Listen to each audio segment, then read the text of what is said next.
This is the IBJ Podcast for the week of October 31st, 2022, brought to you by Taft. I'm your host, Mason King.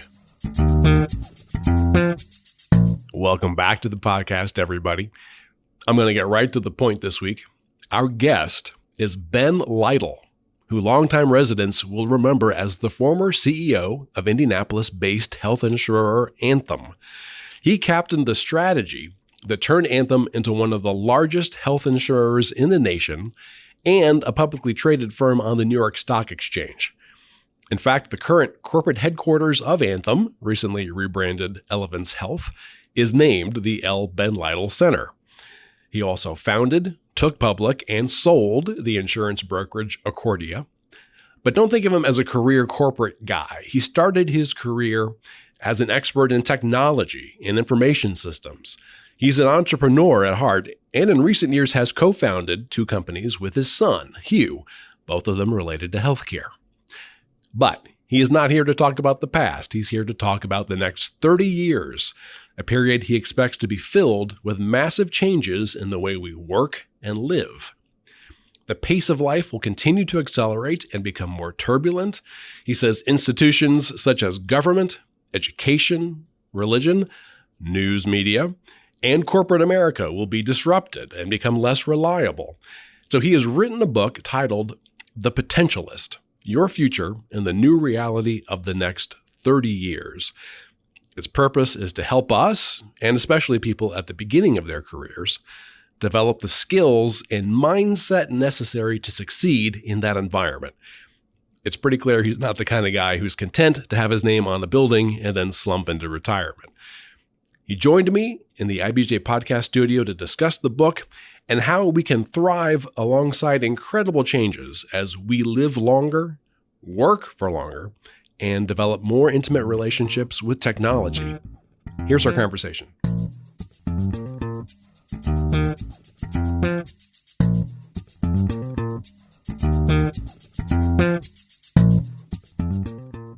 It's my pleasure to welcome to the podcast Ben Lytle, a serial entrepreneur, corporate executive, philanthropist, public speaker, fitness enthusiast, and now the author of The Potentialist, Your Future in the New Reality of the Next 30 Years. Welcome to the podcast.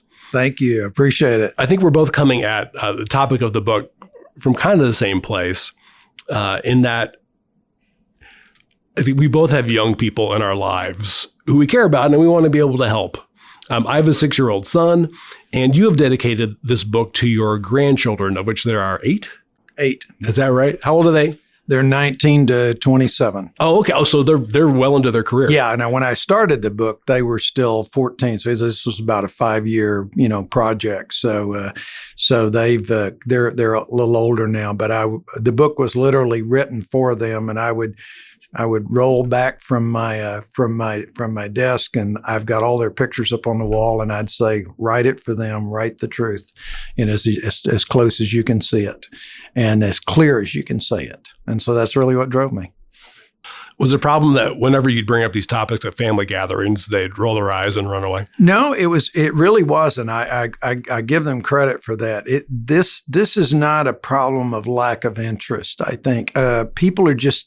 I've never gone to a crowd and they said, "Oh no, we're not big," or people fall asleep. That doesn't happen. The problem is, and really, Alvin Toffler, who was a bit of a mentor of mine. Wait a second, hold on, just a second. That you dropped a bomb there. Alvin Toffler, the futurist who wrote Future Shock. That was probably one of the best-selling books of the latter half of the 20th century. How was he? One of your mentors. He actually spoke here in Indianapolis at the Accordia board seminar, and at my invitation. And he found me actually. I honestly don't know exactly how. I think it might have been Tom Peters, who was a very big business writer, in the 80s and the 90s. Tom had decided to include us in one of his excellence book series. And so he sent a team of people in to study, because that's what he did. He did a good job in research and people he wrote about.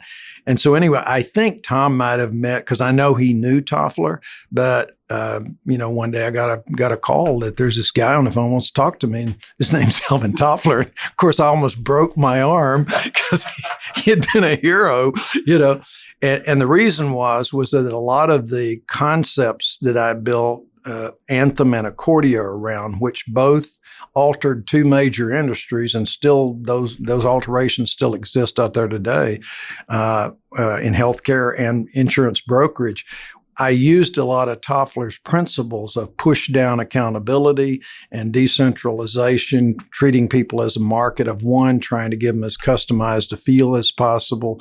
And I think that got back to him. At least that's what he said. I heard you were using a lot of my principles. And so he and I got to know each other. I invited him out to speak at the board seminar. We exchanged calls for, a number of years. And that's fascinating. I think we read that in high school. And I got the COVID a few months ago, and my brain hasn't quite recovered yet. Yeah. So I've lost the ability to name some things. The concept that I remember the most from Future Shock is something that you allude to, at least in the book, quite a bit. It is the quickening pace with which technology progresses. What is? It's acceleration of change, but it's not just technology driven. So essentially, the idea is that if you look back through history, and a lot of this is my work, and this is why the book took so long. If you look back and you really study the arc of history, you see that a lot of what changed the world and made it better, or at least more sophisticated, and really ultimately did improve life, were innovations, but a particular kind, democratizing innovations. And democratization in this case has nothing to do with politics. If you look in the dictionary, it's the second definition, and it's the definition that says making something available to a few, to many, and ultimately to everyone. And one of the examples everybody can quickly wrap their head around is the printing press. Before the printing press, books were handmade. They were only the wealthy and the clergy had them. Nobody else could afford them. People finally figured out how to do movable type and did a printing press. And then within 40 years, I believe it was 40 years. No, it's the other way around. We had 40 million books, and I think it was about 50 or more years before it took that long. And suddenly now, and what the other interesting thing though about how that makes change accelerates is every innovation like that leads to others or spawns others. So in the case of the printing press, the ability to have books led to a demand for literacy, which led to a demand for public education. And so you can see how these things compound and they make life more sophisticated and improve life for all of us. But they do come in spurts. And we're about to go through the greatest spurt in history because we have so many democratizing innovations that are most driven by technology, but not all of them. I'm going to go quickly from Gutenberg to Twitter. And this is usually a question I ask at the end, but I'm going to ask it at the beginning. So I'm intensely interested in how I can prepare my son for life and for his education in early career. It's a little unfair. Can you give me a Twitter-length message for him very quickly, big picture, for what he needs to do over the next 30 years? Discover who you are at your core. What lights you up? You have innate talents. What are they? You have some things that are not you just don't do them well. What are those? Do you know them? And when you're planning your life, never stop pursuing knowing more about who you are and what lights you up. Try to figure that out as early as you can in life and follow that, whatever it is. So, the advice I'm giving my grandchildren right now is, you have to worry about a job, but I can tell you're going to live a much longer life. You're going to go through many more jobs and careers. Automation is going to replace a lot of jobs and careers. So you're going to have to retrain, relearn. So if you find an industry or a big problem that you'd like to be part of solving. So they always say, well, Papa, what would you pick? I said, well, this is me, but they're curious. What would you pick? I said, well, I'm fascinated by reusability. I hate the amount of waste we have. I just don't think it's necessary. And there are some great stories out there of what's being done on reusability. I said, I'm just fascinated by it. I said, I'm also fascinated by solar conversion of seawater. Because you do solar conversion of seawater that's almost cost-free. And we changed the world, absolutely changed the world. Because I know from, now I'm living the last few years in the desert. The desert's fertile, just needs water. That's it. So I think those are the kinds of things. And then go to, when you graduate from college, go find out who the leading companies are in that field and beg them for a job. Beg them. Doesn't matter. I'll sweep floors. Doesn't matter. This is what I want to devote my life to. There's not a single person worth their salt in a human resources organization that won't hire that kid. Well, you mentioned the pace of change. And in the book, you say you're concerned that few people really are aware of the degree of change coming into their lives and their careers and how quickly they're going to need to adapt. Give me some examples. How is life going to change really in fundamental ways? Well, there's one we can see coming right now. I mean, we're living through one right now.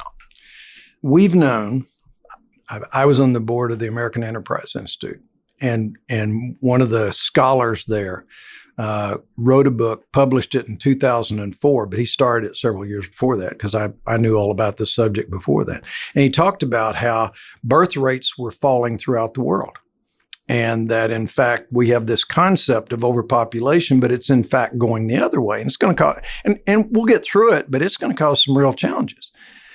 Nobody paid attention. Nobody. Even though this book was widely available, nobody paid attention. And suddenly, and as proof in point, can you think of any major any politician or any major newscast that spoke to, hey, we got a problem coming because we're not going to have enough people? No. So what did that happen? We woke up one day and there weren't enough pilots. And now there's not enough doctors. And it takes you a long time to get in to see specialists. It's hard. Restaurants are struggling to stay open. So where were we? Well, the reason that happens is not that everybody suddenly went stupid. Matter of fact, Toffler and I once had a discussion over that dinner that night when he was here for my board. We talked about this. We can only handle so many things within our range of vision. So we've got, bills to pay. We got work to do. We got to commute home. We got to talk to the kids. And we got all that to do, but we don't have time to look up and see what's going on around me. What should I be paying attention to?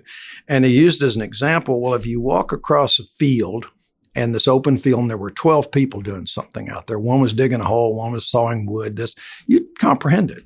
You walk across the same field and there's 300 people. It's pretty hard. You walk across the field, there's 3,000. You don't even see it. You're just trying to get through. That's what happens to us in our daily life. And the changes are so profound here. That's why I wrote this book. To try to summarize it down and make it easy to read so people can comprehend this is the world we're going to live in. How do we get ready for it? And then I laid out 7 things that if people will just do those 7 things. So if your son just does those 7 things, he'll be way ahead of what most people will do. One of the things that you mentioned as the major changes is the integration of technology into the human body. Correct. Which I immediately go to as a science fiction nerd. Oh, cyborgs. Right. Are we really talking about cyborgs or something a little different? No, not quite. There definitely are. There's 14 companies today, at least at my last count, that are working on implanting chips into the brain, but that's to correct musculoskeletal diseases and to aid them. And they're having some real amazing success. But I don't see any of us going, yeah, sign me up, put a chip in my head. Then we're not going to do that. What I do think will happen is we will, a better way to think about it, I think, is, and it's not so scary to think about it this way. We have the most powerful computer in the world between our ears, every one of us. Science can still hardly fathom how powerful it is and what it can do. And we know we don't tap all of it. On the other side, the cloud, the internet and the cloud, it has access to almost unlimited computing power and storage. Separating us, what keeps us from powering those two computers in tandem? How fast we can type on a keyboard and how fast we can read a screen. That's not going to last. That hasn't changed since I've been in IT when I was a teenager. That's going to change. And it'll either change by like a super Alexa or a super Siri. We just say what we want. But also it's possible, if you can imagine, something like having the same controls you have on your cell phone. I can turn it off. I can mute it. It's one way unless I say it's two way and treat it like a phone. And now that's just an earpiece. And we think what we want. It basically is signaling the right places in the brain. And I've been told by physicians who work in this field that the functional MRIs are letting us learn more and more about what parts of the brain activate. And then it's just a radio signal. It's the right signal. So it's possible. How exactly it'll manifest, I know, but I can just pretty well bet you that, I will bet you that 15 or 20 years from now, we're not going to be typing on keyboards and screens. And that's the good for that is think of all the people in the world who today, either for physical reasons or because they don't have any idea how a computer is supposed to operate, they don't have access to all the power that has. Now they would, because all they have to do is talk or think. You mentioned, for example, that the chances for us living longer and thus needing to work longer are greater. They are.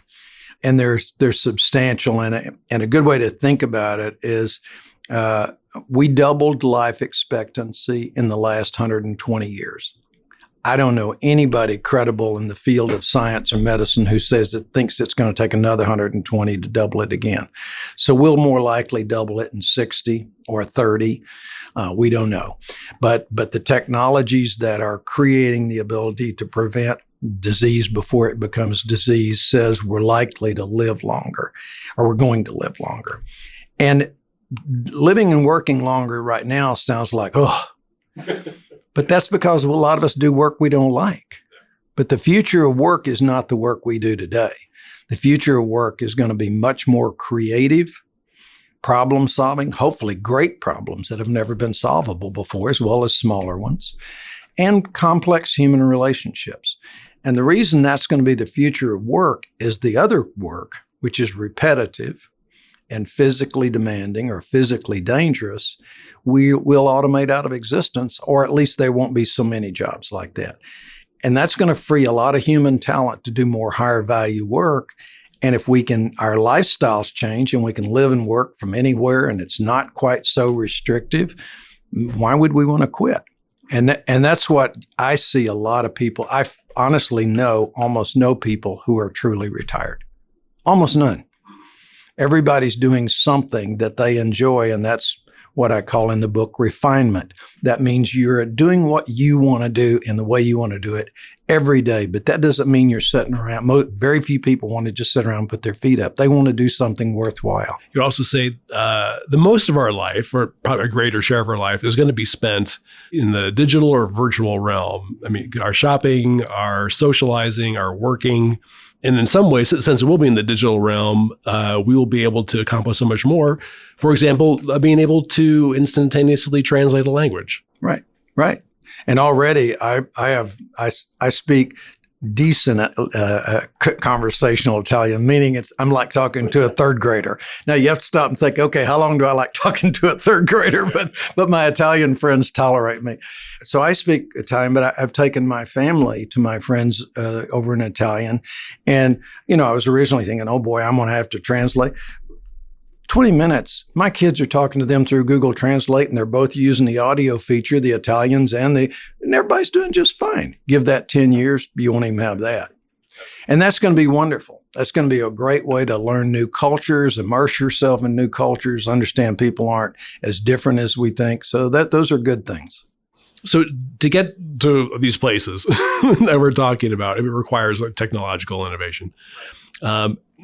And one of the main points of the book is that our economies and institutions will be reshaped by, you mentioned several things. I'll run through them real quick. Cloud computing, artificial intelligence, quantum computing, faster and safer transportation options, virtual working, demographic changes, and just innovations like 3D printing. Can we hit a few of those and you tell me what you see happening? Yeah, the ones that I think are the most out of and that's a selected pared down list. And I would invite your listeners, if you really want to get a taste of innovation, just go out and Google, pick any industry, and Google what are the leading innovations predicted for that industry. You'd be amazed. Every industry is going through so much innovation that it's almost mind-boggling. So I was trying to boil it down. And so for your listeners, I would say the ones that are absolutely huge, that are very near term, for example, artificial intelligence. I was an ex-IT guy, and so was my second son, Larry, and he was Purdue graduate and so forth. And we are astonished by how different artificial intelligence is. As a business person, a real or average person, a simple way to think about it is Legos. Because used to, we wrote a lot of new code, and that took time and effort and years of testing and so forth. Nowadays, a lot of artificial intelligence code gets written into, whatever you might call wizards, bots, and people share those.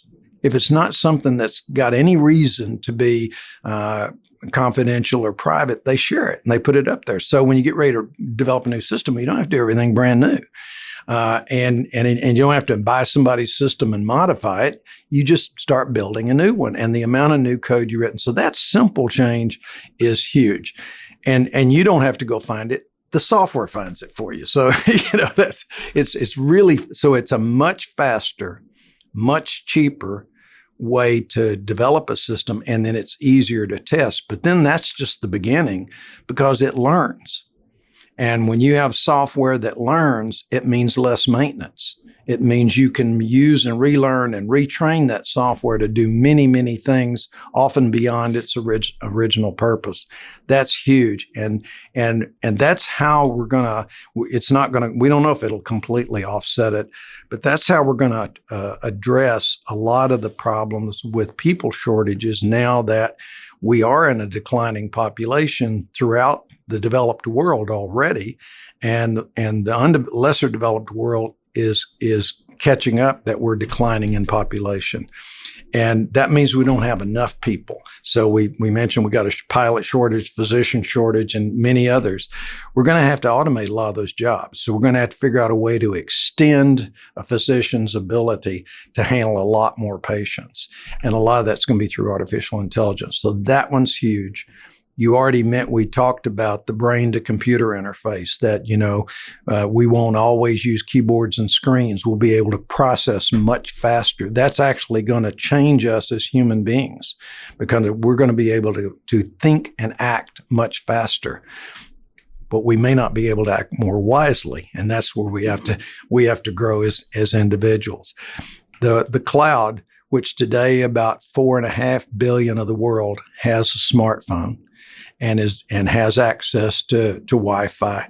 Within just a few years, 5 to 7 years, maybe 10 at the outside, virtually everyone will have access to that cloud. And it's happening very fast as we watch Jeff Bezos and Elon Musk compete for putting out the cloud. Okay, let's take a quick break to hear from our sponsor. This is the IBJ Podcast.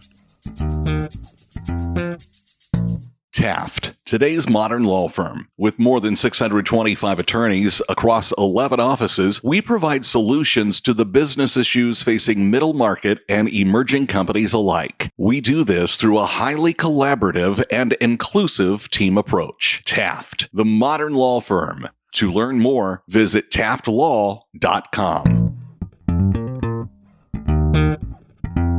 All right, we're back with this week's edition of the IBJ Podcast and my discussion with Ben Lytle about his new book, The Potentialist.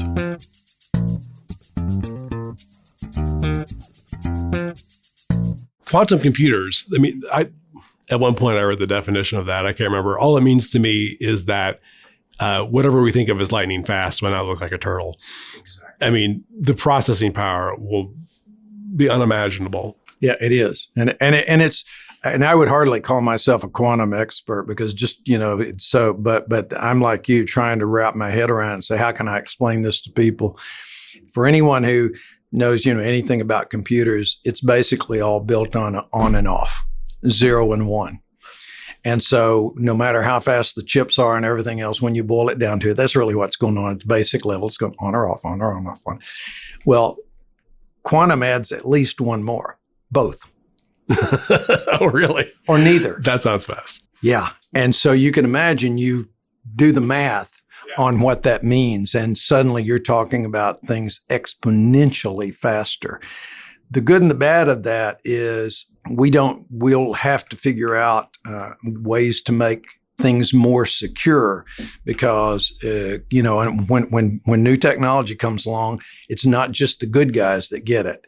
And so we always have to be a step ahead of the bad guys who want to do harm to others, but with the same technology. The biggest question I had at this point in the book, where, so much of what is going to be changing and some of the opportunities for us in the next 30 years relying on computers is whether or not truly technology would be democratized.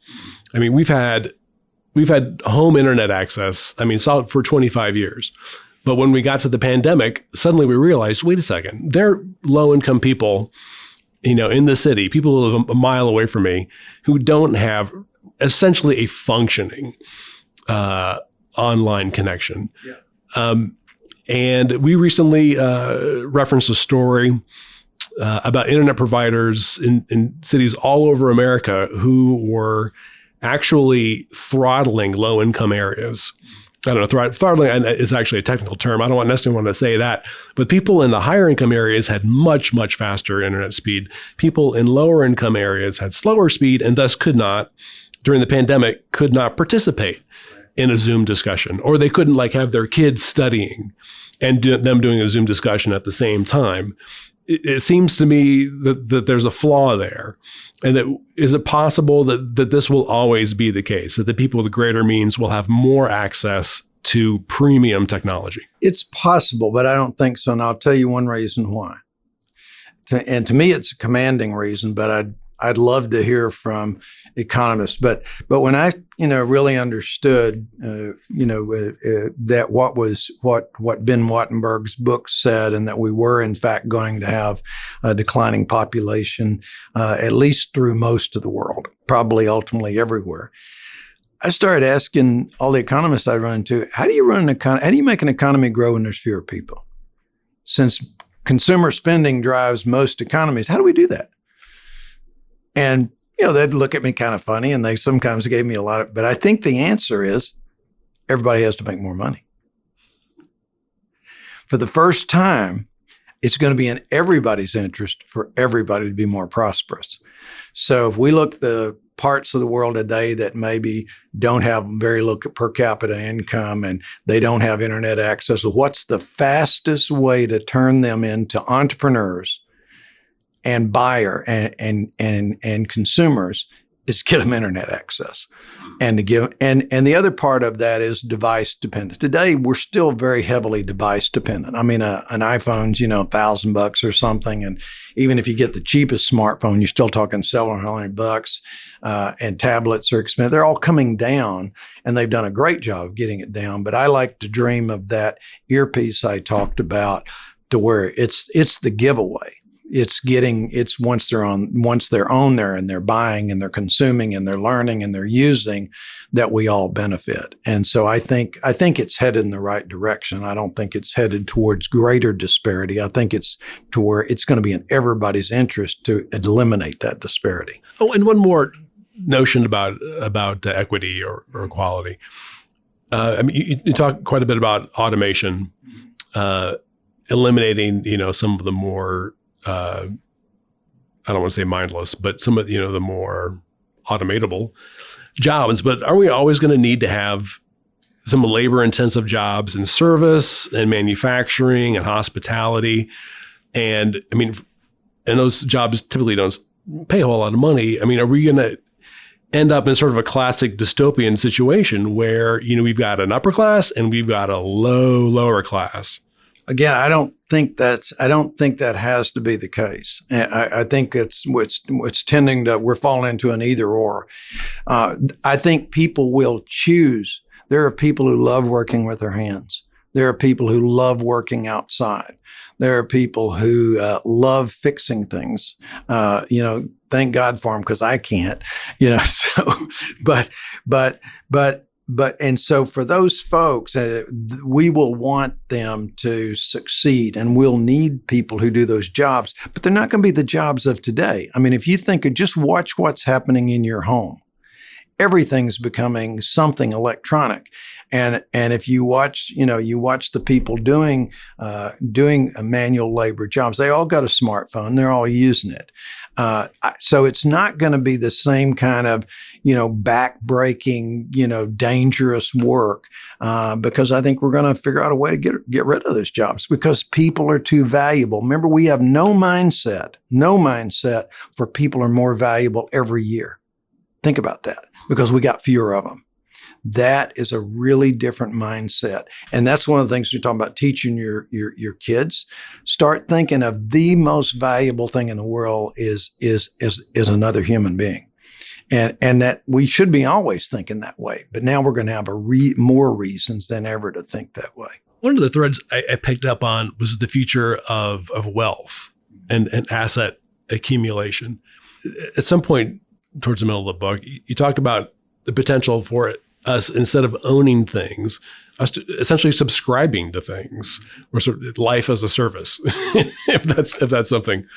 This view will be disappointing to somebody who just got a 30-year mortgage. Among other things that are disappointing about 30-year mortgages right now. Can you clarify that for me at all? I mean, do you think that's going to be widespread? It's a choice. It's not going to be, that's one of the things about thinking in the future. It's not either or. Everything is about expanding choice. Remember, go back to what democratization does. It makes more things available to more people, and that means more choices. And so today we have much more, we have many more lifestyle choices than my parents would have dreamed of.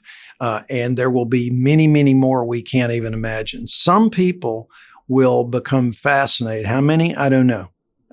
Some people will become fascinated with living and working in other cultures around the world. And they will want to do that. That will become their life. And as transportation becomes cheaper, faster, safer, physical transportation, as well as virtual transportation, I can experience something without going there. I think there's going to be a major industry for rent rather than buy, sort of an advanced VRBO that I want this house 3 months a year, and I want to live here, and there. I want to live on 4 continents every year, and I don't want to really own a car. Why would I try to buy a new car new time? But I don't want to pay rental car prices either. So I want long-term rentals. That I think these things there's going to be a demand for them. And in fact, there's already a couple I'm aware of where basically you can rent from an individual this service, and it connects you with individuals who are willing to let you drive their luxury car for 3 months. And just like people do their house, and they VRBO their house. So I think we're going to see more of that. How big it'll become, I don't know, but I think the choice will be yours. So as you say, we enter this period of new kinds of work that will be more creative, more innovative, involve complex problem solving, and the complexities, as you say, of human relationships. Can we go through some of those points? You think, for example, that we're going to have more entrepreneurial career choices than we currently do now in more typical employment situations? Think about, I'll take just the last 20 years. The number of the ease by which you can set up your own business, with things like Spotify, and you can get all the services to support that business. When 40, 50 years ago, you were really dreaming if you thought you could build a citywide business, much less a nationwide or worldwide business. Now, nobody even blinks an eye at it. the amount of money available, the different choices of how you can get that business financed have multiplied exponentially, and that's not going to stop. What's really changing, and I quoted a gentleman in the book who is a very successful CEO and entrepreneur, and he said, "I think we've crossed the chasm where being an entrepreneur is no more risky than being a corporate employee." And I think he's probably right, because if you're an entrepreneur, particularly, let's say if you are an independent contractor, I don't tie my future to one company. I might have 5 companies that I work for as an independent contractor. And now I've diversified my risk by 5. And so I think people are going to find, and it won't necessarily, we always think of the most risky thing like as a startup. But today you have enough companies backing, that are being backed by very substantial financial firms and let's say you become a really great controller today in one of those, you become a sort of a made person that you can work in an entrepreneurial environment and succeed. Well, you can just bounce around between their portfolio companies and make a good career out of it and be picking up equity in every move. So it's a different way to look at life, I think. Okay. Simply one of the big changes is the extent to which we rely on advanced communication and collaboration tools, especially to bring people together to solve problems. And in collaborating in that environment, it sounds like it's a skill that maybe we just do not have, or many of us still do not have. Right. Tell me about that. Tell me, how do I get my 6-year-old moved on the path? Well, he probably is already better than you are, truthfully. And I don't mean me. And by he'd wipe me off the map. Where I really saw this, I mean, I began to, you began to visualize what does because today many corporations are simply white collar factories. And they're run by the general, and there's lieutenants and so forth. I don't think that's the future. I think it's going to be much more. Look what happened to the military. Military is now really at its most effective with highly trained special teams, special forces. I think that's more of the model. And we'll have networks of special forces, and they'll be dynamic, and we'll put teams together. And you say, well, where would kids get the skill set? Gaming. If you watch how gamers play, and believe me, I was one of the original worst skeptics. I thought, what in the world are grown people doing, sitting with these, playing with these joysticks? But it's really much more than that. I watched one of my grandsons who was really big into gaming. He had friends all over the world, and they didn't just get together and play the game. They would get together and talk and do what teenagers do. They were buddies, and they would talk and stuff beforehand. And then they would get on and play together. And sometimes they would play against each other. And then sometimes they would play other teams. And then afterwards they would, and a lot of these kids he never met. Most of these kids he never met. Because all they had was a voice connect. They didn't have Zoom like we do today. And I asked him, I said, what was the real attraction there? What? He said, well, first of all, you're really good at something. I mean, the rankings, because they rank all these things. And you were really good at something. And you knew everybody on your team was really good. And you were just trying to see how much better can we get? Think, how far is that from business? At the core. So it wouldn't surprise me to see, instead of strategic planning meetings like we all remember with the whiteboards and stuff like that we'll be sitting around playing games. We'll be gaming against our competition, and and when we're trying to figure out a supply chain. Matter of fact, that has actually happened. Where some people are solving their supply chain problems by gaming it, running it through a gaming system, a gaming software. And lest everyone think this guy's a complete loon, if I am so's Microsoft, they paid $50 billion for a gaming company. And it wasn't to produce more games. Microsoft is a business software company, and they're looking at how do we turn this kind of stuff into workable tools so that companies really can be networks, virtual companies, and connect with each other. And that model, the gaming model, where you've got, what I imagine, guys with headsets and computers working together to solve a problem, though they could be continents away. Right. Sounds like a more natural fit for this world that you described. Yeah, where people can live anywhere. Exactly. Yeah. And so I want the best team. I don't really, and particularly now if language isn't a problem, and we learn we have cultural cues so that we make sure we understand not just the language, but the culture behind the language, so we don't mess up with the language.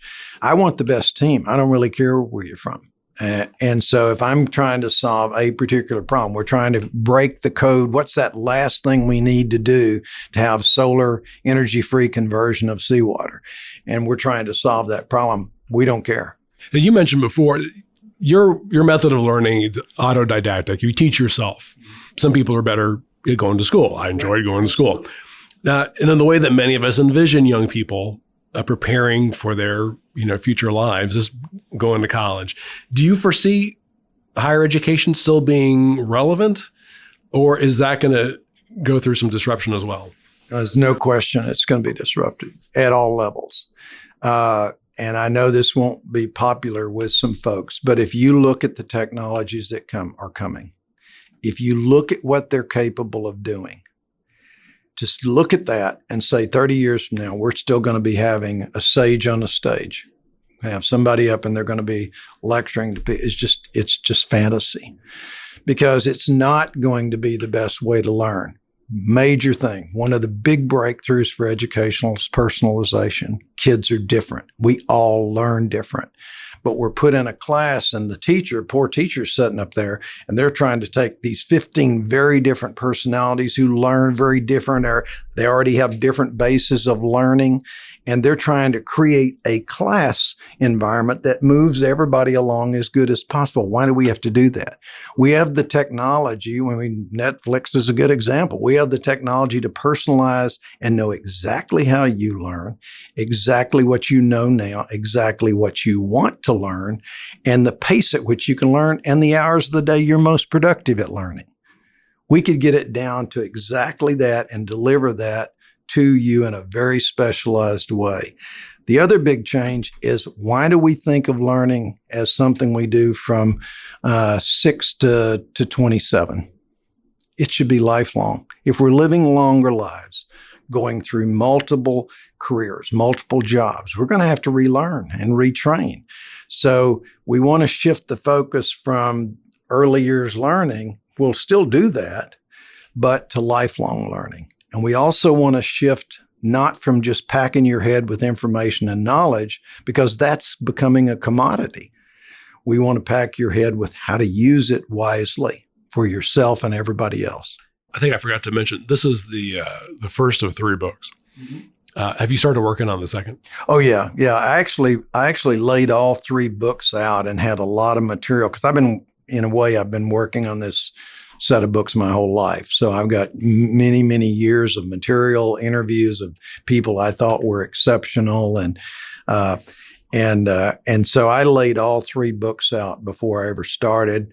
I've got a lot of material. So yeah, I've just finished the second draft of the first 2 chapters. So I'm off, and my goal is still to hope to publish the second one next year. But I'm going to have to work really hard at it. But my goal is to get one a year out for the next 3 years. Okay, well, let's pencil that one in. You'll be back, I assume. I hope so. I'm sure planning on it. Well, thanks for taking so much time to help explain the book. I really appreciate it. It's a great read. Great. Thank you very much. I appreciate being here. My thanks again to Ben Lytle. And folks, before you get on with the rest of your week, there are several stories in the latest issue of IBJ I want to draw to your attention. First up, a large team of public officials and private partners is engaged in a high-stakes battle to land a big chunk of federal funding to establish Northwest Indiana as one of a handful of hydrogen hubs planned around the country. IBJ's Susan Orr explains why the most common element represents a major boon for the state. Also in this week's issue, John Russell explains how an Indianapolis health equipment firm is trying to overhaul the way brain surgeons do their job. And we present the winner of this year's Michael Carroll Award. It's Allison Millington, who most folks know from running the Indianapolis Host Committee for the 2012 Super Bowl, but who also has made major contributions across Indianapolis's sports organizations for nearly 40 years. And again, you can read these stories in the latest print edition of IBJ or online, of course, at IBJ.com. I will say that it's easier to access all of the latest local news about business and politics and all of IBJ's data on Central Indiana's business community and economy if you're a subscriber. And here's a new development. We have wrapped all of IBJ's content together with all of the stories, columns, and podcasts from our sister publication, Inside Indiana Business. And that works out to just about $3 per week for actionable information about every notable business development across the state. You won't find Indiana's story told with this kind of breadth and depth anywhere else. Just go to IBJ.com and click on the subscribe button. And thanks again for making time this week for the IBJ Podcast. I'm Mason King. Hang in there, everybody. We'll be back again next week.